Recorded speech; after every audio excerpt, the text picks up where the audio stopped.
जय श्री कृष्ण सज्जनों। मैं प्रहलाद मिश्रा भगवान श्री कृष्ण को प्रणाम करते हुए श्रीमद् भगवत गीता अध्याय 16 देवासुर संपद विभाग योग में आपका हार्दिक अभिनंदन करता हूँ। आइए सर्वप्रथम इसका संक्षिप्त विवरण जान लेते हैं। श्रीमद् भगवत गीता के अध्याय 16 देवासुर संपद विभाग योग में कुल 24 श्लोक हैं। 16वें अध्याय में देवासुर संपत्ति का विभाग बताया गया है। आरंभ से ही ऋग्वेद में सृष्टि की कल्पना देवी और आसुरी शक्तियों के रूप में की गई है। यह सृष्टि के द्विविरुद्ध रूप की कल्पना है, एक अच्छा और दूसरा बुरा, एक प्रकाशमय दूसरा अंधकारमय, एक अमृत दूसरा मर्त्य, एक सत्य दूसरा अनृत।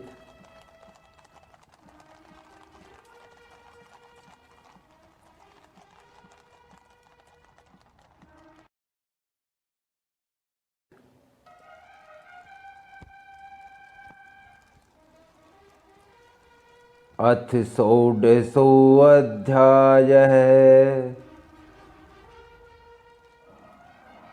इस अध्याय के प्रारंभ में श्लोक 1 से 5 में फल सहित दैवी और आसुरी संपदा का कथन है।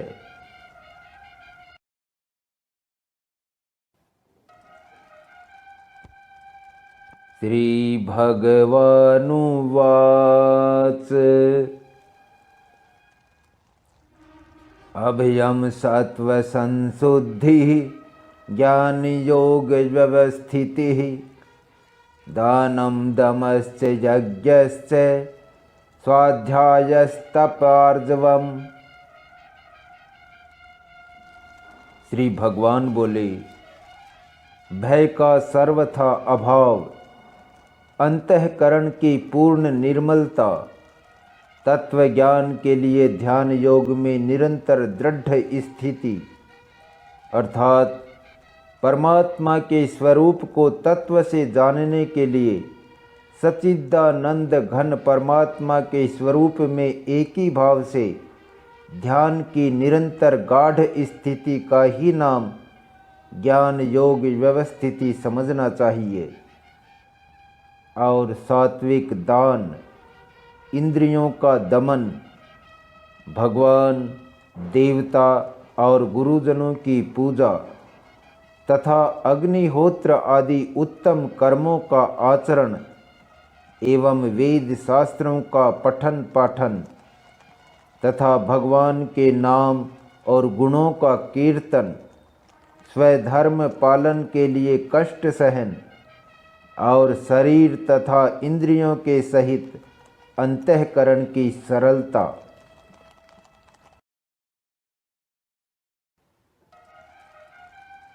अहिंसा सत्यम क्रोध त्याग शांतिर्पैशुनम दया भूतेष्वलोलुप्त्वं मार्दवम रीर चापलम। मन, वाणी और शरीर से किसी प्रकार भी किसी को कष्ट न देना, यथार्थ और प्रिय भाषण अर्थात अंतःकरण और इंद्रियों के द्वारा जैसा निश्चय किया हो वैसे का वैसा ही प्रिय शब्दों में कहने का नाम सत्य भाषण है। अपना अपकार करने वाले पर भी क्रोध का न होना, कर्मों में कर्तापन के अभिमान का त्याग, अंतःकरण की उपरति अर्थात चित्त की चंचलता का अभाव, किसी की भी निंदा आदि न करना, सब भूत प्राणियों में हेतु रहित दया, इंद्रियों का विषयों के साथ संयोग होने पर भी उनमें आसक्ति का न होना, कोमलता, लोक और शास्त्र से विरुद्ध आचरण में लज्जा और व्यर्थ की चेष्टाओं का अभाव।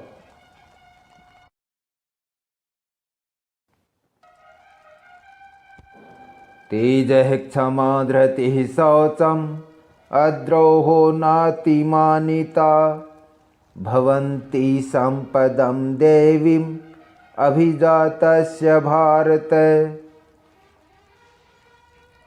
तेज श्रेष्ठ पुरुषों की उस शक्ति का नाम तेज है जिसके प्रभाव से उनके सामने विषयासक्त और नीच प्रकृति वाले मनुष्य भी प्रायः अन्यायाचरण से रुककर उनके कथनानुसार श्रेष्ठ कर्मों में प्रवृत्त हो जाते हैं। क्षमा, धैर्य, बाहर की शुद्धि एवं किसी में भी शत्रु भाव का न होना और अपने में पूज्यता के अभिमान का अभाव, ये सब तो हे अर्जुन दैवी संपदा को लेकर उत्पन्न हुए पुरुष के लक्षण हैं।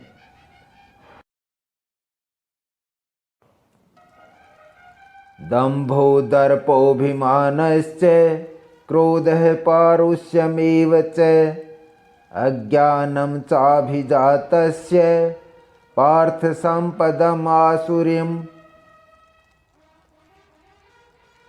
हे पार्थ, दंभ, घमंड और अभिमान तथा क्रोध, कठोरता और अज्ञान भी, ये सब आसुरी संपदा को लेकर उत्पन्न हुए पुरुष के लक्षण हैं।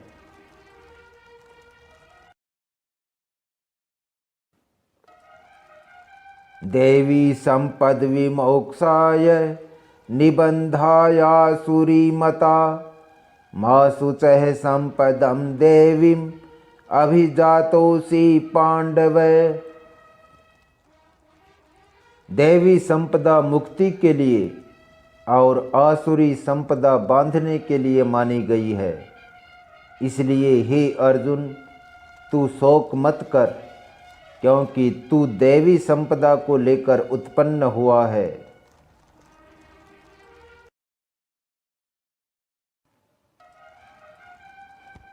आगे श्लोक 6 से 20 में आसुरी संपदा वालों के लक्षण और उनकी अधोगति का कथन है।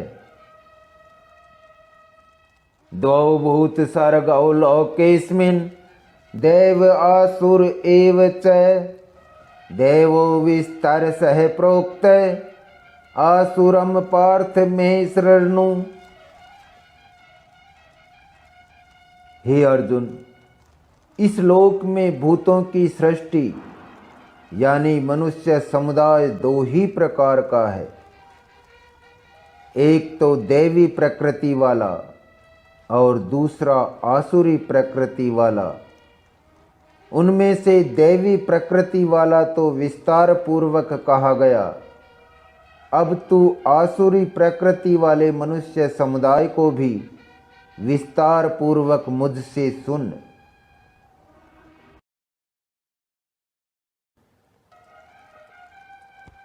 प्रवृत्तिं च निवृत्तिं च जना न विदुरासुराः न शौचं नापि चाचारो न सत्यम तेषु विद्यते। आसुर स्वभाव वाले मनुष्य प्रवृत्ति और निवृत्ति इन दोनों को ही नहीं जानते। इसलिए उनमें न तो बाहर भीतर की शुद्धि है, न श्रेष्ठ आचरण है और न सत्य भाषण ही है।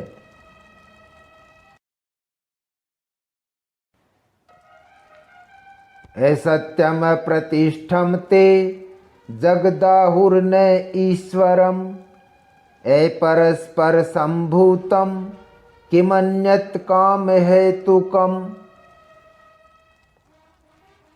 वे आसुरी प्रकृति वाले मनुष्य कहा करते हैं कि जगत आश्रय रहित, सर्वथा असत्य और बिना ईश्वर के अपने आप केवल स्त्री पुरुष के संयोग से उत्पन्न है, अतएव केवल काम ही इसका कारण है, इसके सिवा और क्या है।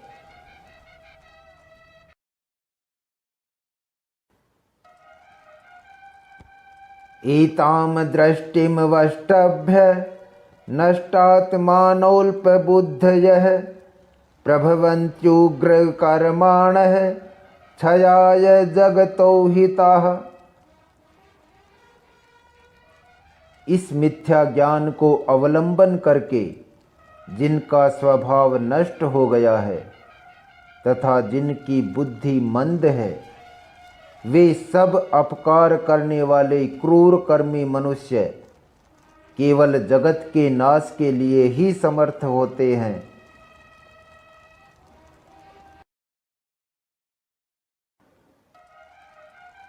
कामम् आश्रित्य दुष्पूरं दम्भमानं दान्विताः मोहाद् गृहीत्वा सद्ग्राहान् प्रवर्तन्ते शुचिव्रताः।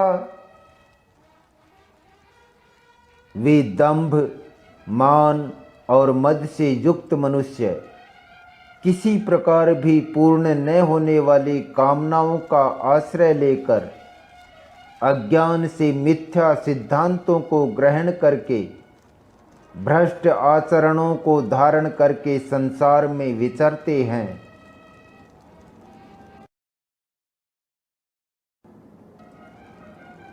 चिंतामपरिमेयां च प्रलयान्तामुपाश्रिताः कामोपभोगपरमा एतावदिति निश्चिताः।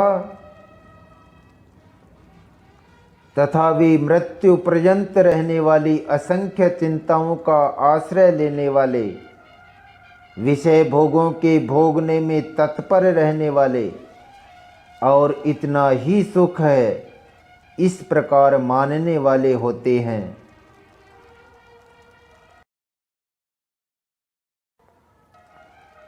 आशापाश सतैर्बद्धाः काम क्रोध परायणाः ईहन्ते काम भोगार्थम अन्यायेनार्थ संचयान।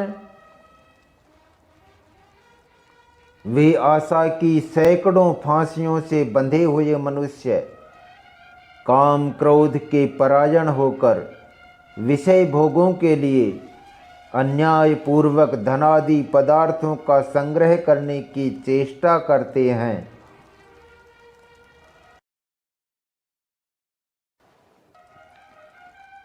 इदम् अद्य मया लब्धम् इमं प्राप्स्ये मनोरथम् इदम् अस्तीदमपि मे भविष्यति पुनर्धनम्।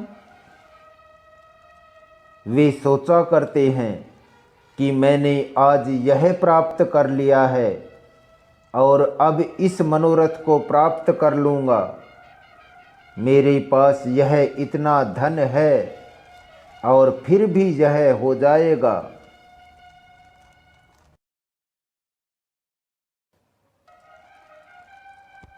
असौ मया हतः शत्रुः हनिष्ये चापरानपि ईश्वरो अहम् अहम् भोगी सिद्धोऽहम् बलवान सुखी। वह शत्रु मेरे द्वारा मारा गया और उन दूसरे शत्रुओं को भी मैं मार डालूंगा। मैं ईश्वर हूँ, ऐश्वर्य को भोगने वाला हूँ, मैं सब सिद्धियों से युक्त हूँ और बलवान तथा सुखी हूँ।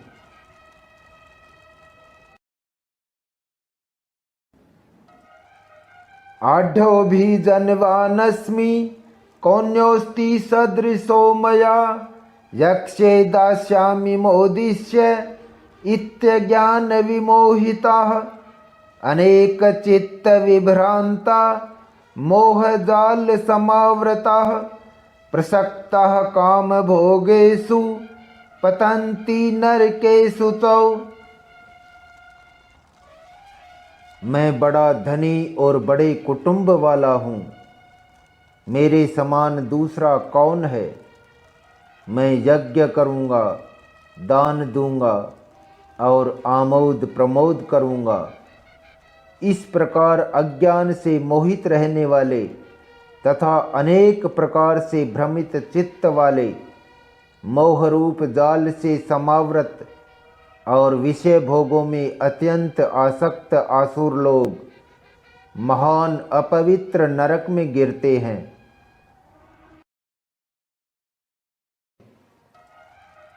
आत्मसंभाविताः स्तब्धा धनमानं दान्विताः यजन्ते नाम यज्ञैस्ते दम्भेनाविधिपूर्वकम्। वे अपने आप को ही श्रेष्ठ मानने वाले घमंडी पुरुष धन और मान के मद से युक्त होकर केवल नाम मात्र के यज्ञों द्वारा पाखंड से शास्त्र विधि रहित यजन भी करते हैं।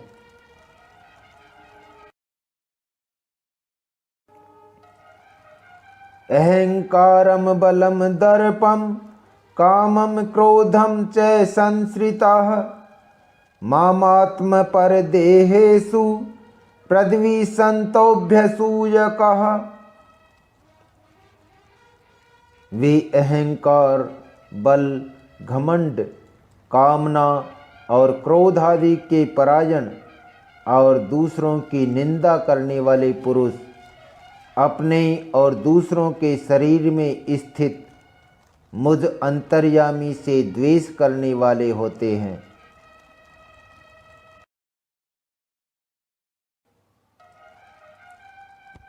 तान हम द्विस्तः क्रूरान संसारेषु नराधमान क्षिपाम्यजस्रम शुभान आसुरीष्वेव योनिषु। उन द्वेष करने वाले पापाचारी और क्रूर कर्मी नराधमों को मैं संसार में बार बार आसुरी योनियों में ही डालता हूँ।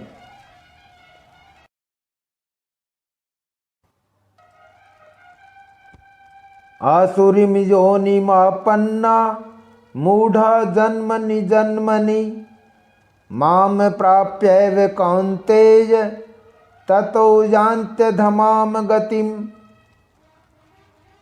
हे अर्जुन, वे मूढ़ मुझको न प्राप्त होकर ही जन्म जन्म में आसुरी योनि को प्राप्त होते हैं, फिर उससे भी अति नीच गति को ही प्राप्त होते हैं, अर्थात घोर नरकों में पड़ते हैं।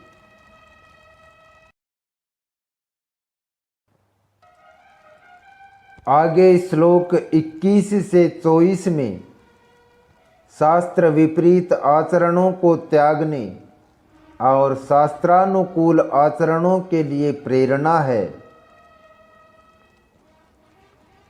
त्रिविधम नरकस्येदं द्वारम नाशनमात्मनः कामः क्रोधस्तथा लोभः तस्मादेतत्त्रयं त्यजेत। काम, क्रोध तथा लोभ, ये 3 प्रकार के नरक के द्वार आत्मा का नाश करने वाले अर्थात उसको अधोगति में ले जाने वाले हैं। अतएव इन तीनों को त्याग देना चाहिए।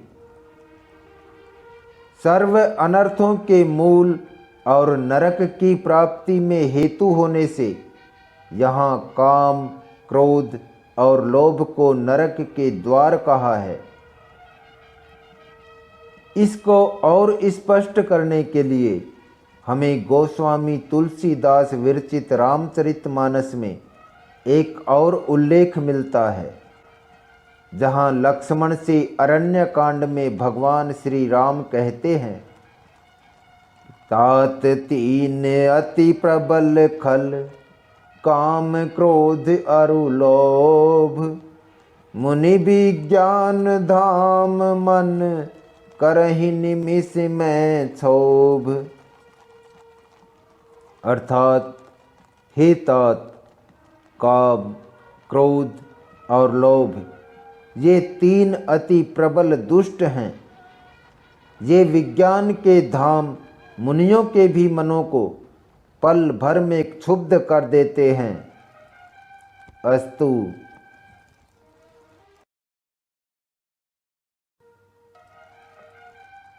एतैर्विमुक्तः कौन्तेय तमोद्वारे स्त्रीभिर्नरः आचरत्यात्मनः श्रेयस ततो याति पराम गतिम। हे अर्जुन, इन तीनों नरक के द्वारों से मुक्त पुरुष अपने कल्याण का आचरण करता है, अर्थात अपने उद्धार के लिए भगवद आज्ञानुसार बरतना ही अपने कल्याण का आचरण करना है।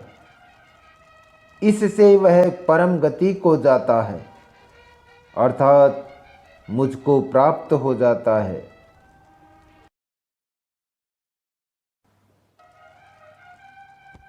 यह शास्त्र विधि मुत्सृज्य वर्तते काम कारतः न स सिद्धिम अवाप्नोति न सुखम न पराम गतिम। जो पुरुष शास्त्र विधि को त्याग कर अपनी इच्छा से मनमाना आचरण करता है, वह न सिद्धि को प्राप्त होता है, न परम गति को, और न सुख को ही।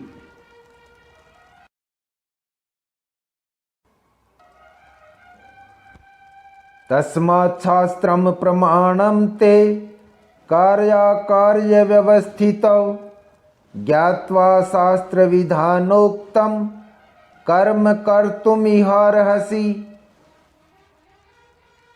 इससे तेरे लिए इस कर्तव्य और अकर्तव्य की व्यवस्था में शास्त्र ही प्रमाण है।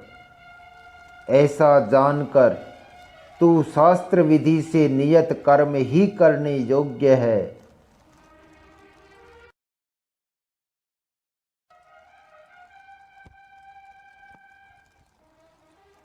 ओम तत्सदिति श्रीमद्भगवद्गीतासूपनिषत्सु ब्रह्म विद्यायां योगशास्त्रे श्रीकृष्णार्जुन संवादे देवासुर संपद विभाग योगो नाम षोडशोऽध्यायः।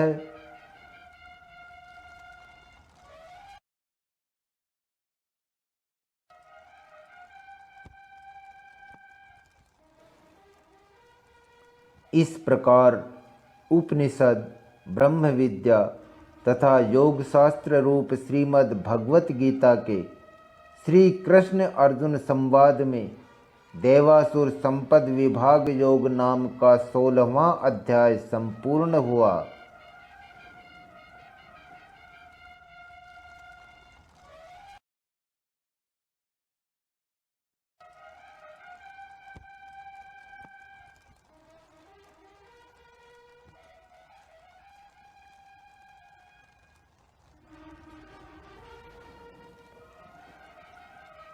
सो सज्जनों, यह था श्रीमद् भगवत गीता का 16वां अध्याय देवासुर संपद विभाग योग। अब मैं प्रहलाद मिश्रा आपसे विदा लेता हूँ। इसके बाद हम मिलेंगे 17वें अध्याय में। जय श्री कृष्ण, जय सिया राम, जय गोपाल जी की।